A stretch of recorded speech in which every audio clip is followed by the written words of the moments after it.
গত বুধবার আমাদের গৃহপ্রবেশ করে ঘরে ঢুকে গেছি। তোমরা অনেকেই জানো বন্ধুরা, যেহেতু দিন খুবই কম ছিল, যেটা তোমাদের আগেও বলেছি, অনেক বারবার বলেছি, বাড়িওয়ালা একদমই সময় দিচ্ছিল না। তো সেই কারণে গত বুধবার একটা শুভ দিন ছিল, পুজো করে ঘরে ঢুকে পড়েছি।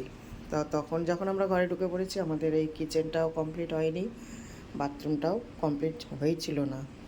তো যাই হোক, যেহেতু নিচে বাবা থাকে, বাবার বাথরুমটা আমরা ব্যবহার করছি, রান্নাটা আমরা একই জায়গায় বাবার রান্নাঘরেই রান্না করছি, খাওয়া দাওয়া করছি। তো এই 2-3 দিন ধরে আমাদের এই কাজটা চালু হয়েছে, রান্নাঘরের কাজটা হয়েছে আর বাথরুমের ফ্লোরটা হয়েছে। তো এটা হয়েছে কিন্তু পুরো কমপ্লিট এখনো হয়নি, একটু বাকি আছে।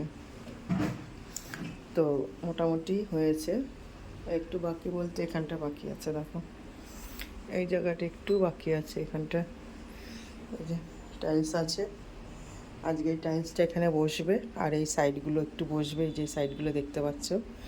তারপরে কি পালিশের ব্যাপারটা আছে, এই যে ধারগুলো একটু পালিশ টালিশ কী করবে বলছিল মেশিন দিয়ে, যাই হোক বলে মোটামুটি কিচেনটা আজকে কমপ্লিট হয়ে যাবে। তারপরে বাথরুমটা আছে বাকি, বাথরুমটা 2 দিন হয়তো লাগবে। তো যাই হোক, সবই ঠিক আছে, কিন্তু যেটা মেন ব্যাপার হয়েছে, আমরা না এই এই যে টাইলসটা লাগিয়েছে রান্নাঘরে, এটা আমরা পছন্দ করিনি। মানে আমরা টাইলসটা এনেছি ধরো নাই করে আরও 15 দিন আগে। তো আমি আর মেয়ে, তোমাদের দাদাভাই গিয়ে পছন্দ করেছিলাম।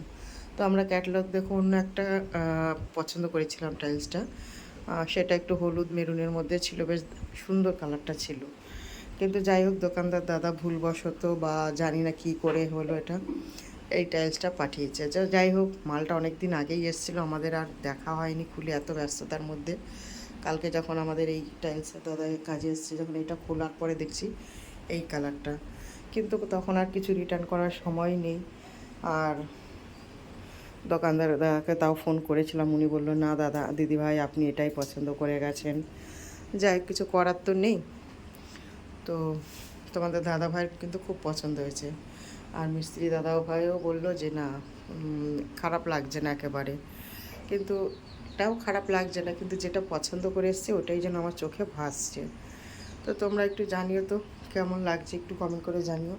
আর আমরা কিন্তু ব্ল্যাক স্টোনের উপরে দেখো আমরা গ্রিন স্টোন বসিয়েছি, কারণ মিস্ত্রি দাদা বললো এতে নাকি এই ব্ল্যাক স্টোনটা যেটা ফাটার ভয় থাকে অনেক সময় গরম জিনিস টিনিস রাখলে, তো সেই কারণে আমরা এই গ্রিন স্টোনটা উপরে লাগিয়েছি। তো এটা একটু আলাদা হয়ে গেছে, তার কারণ হচ্ছে একটু শর্ট পড়েছিল, পরে আবার এটা আনতে হয়েছে, তাই একটু একটু হালকা লাইট ডিপ হয়ে গেছে, দেখতেই পাচ্ছ। তো যাই হোক, কেমন হয়েছে আমার এই কিচেনটা আর এই টাইলসটা কেমন হয়েছে অবশ্যই একটু কমেন্ট করে জানিও।